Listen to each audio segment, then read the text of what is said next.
Welcome, welcome. In this quick video, I'm going to summarize what I think are some of the main reasons why DSP's channel is failing. Now, there are many reasons for that. I just took a couple of them off the top of my head, a few ones that I think are kind of the definitive reasons, the main reasons why his channel is in this terrible state. And they're not some things that he is really working on. So I can see this continue, this trend of that specific behavior, and therefore tanking his channel even more than it has tanked currently. So let's dive in. I made a quick kind of PowerPoint presentation type of thing to make things a little bit more structured so I can get through the video as efficiently as possible. So let's dive in. Number one, we got branding.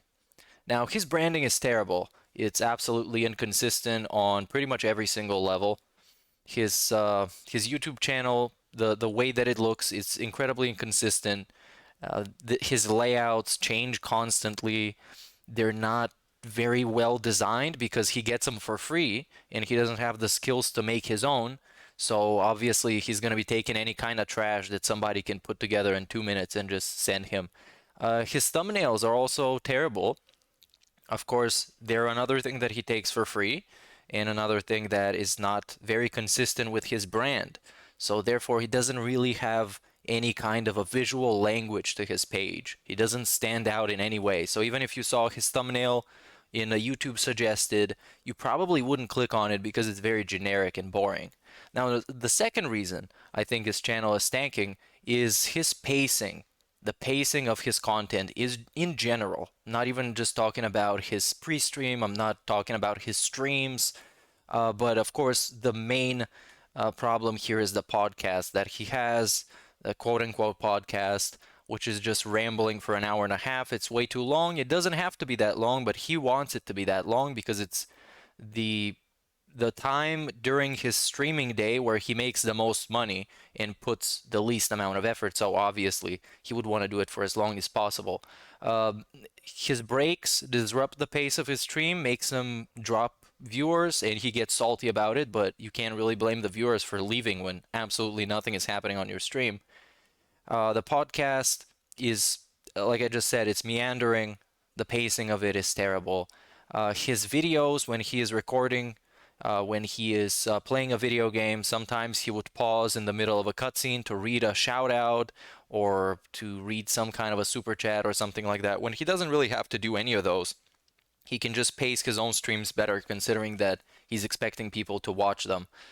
Of course, topics get repeated in identical ways across multiple pieces of content. So he would repeat one piece of information on his pre-stream, then he would repeat it in the daily wrap. He would repeat it multiple times in a short. He's going to repeat it on Twitter. So it's crazy. Speaking of repetition, number three is repetition. The schedule segments. He repeats his schedule every single day. And he doesn't repeat the schedule for the current day and the next day. He repeats the schedule for days in advance, sometimes even for next week. And constantly reminds people of his goals, of his events, of what the schedule is going to be. Constantly reminds people of how long until he's going to do the next event or hit the hat goal or hit the glasses goal. And it's just not helping him at all. Speaking of things that are not helping him at all, it's his natural toxicity as number four. He is a toxic and negative person. He is what people call a Debbie Downer. He is just an energy vampire. He's a person that you're going to show up to his stream to be entertained, and he's going to start telling you about how shit his day was and how miserable he felt when they didn't have sausage in the supermarket and how bad he feels about it. And he's going to rant about politics. He's going to get overly worked up about insignificant topics, that something that he saw on Twitter or something that some other influencer posted. He's going to get super angry about it. And in that anger, he's going to go and make personal attacks against game developers. He's going to talk shit in video games, which is different from talking trash. He's just going to be insulting people. And generally, this hurts you unless that's what you're there for. It hurts your style of content. It hurts what you produce. Number five is spam. And he is very familiar with spam because he's been spamming videos since his channel has existed. This man posts at least 4 gameplay videos a day. He posts a podcast as a separate video. He posts a wrap-up video as a separate video. He posts a short on YouTube, and now he started posting on the community tab. Identical posts, such just like the ones that he posts on Twitter. So Twitter and the community tab is basically the same thing for him. So if you follow him on Twitter, you're not gonna get anything new, but just spam, just extra spam. And yeah, sometimes he does post multiple community posts, which is ridiculous because everybody knows not to exploit and abuse that. Now, number 6, we get lack of aspirations to grow the channel or build a community or satisfy the community that exists. Of course, he's going to tell you that he loves that community. He cares about your feedback. He cares about your feedback when it's related to him making the most money and maximizing profits. And most of the time it doesn't work because it we get to see that it doesn't work. We got the sub-only mode, which is always on. So new people who just drop in the chat, they can't even say hi for 24 hours after they've subscribed. Doesn't network with anyone else. He doesn't have any positive relationships with other people in the YouTube community that do similar videos like him. Doesn't do anything for free. He paywalls all of the celebratory events that he does behind a paywall. And he doesn't want to also engage in the algorithm and get his channel ranking up there, but it's your job to like all his tweets and to like all of his community posts and all his videos so he can blow bubbles and get an engagement boost, which never really works.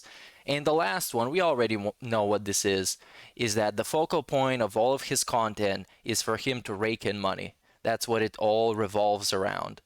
If it was any different than that, maybe he would stand a chance to convince people that he actually enjoys producing content, but the only thing he convinces people indisputably is that he just does this shit for money.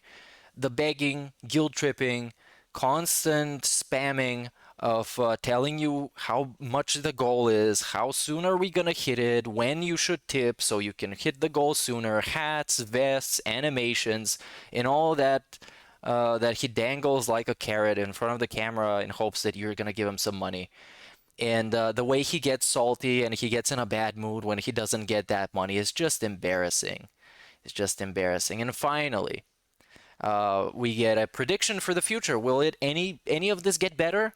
No, because over the last year, he's got significantly worse in what he does. He's got significantly more delusional. He's got even lazier, if you can even believe that, which converts more people into trolls. Therefore, the trolls get more, and they cause some pushback against him. And then he gets even saltier and even more delusional. And it's a cursed cycle that he can't escape from. And with this, I guess this analysis PowerPoint is finished. Thanks everybody for watching. See you in the next video.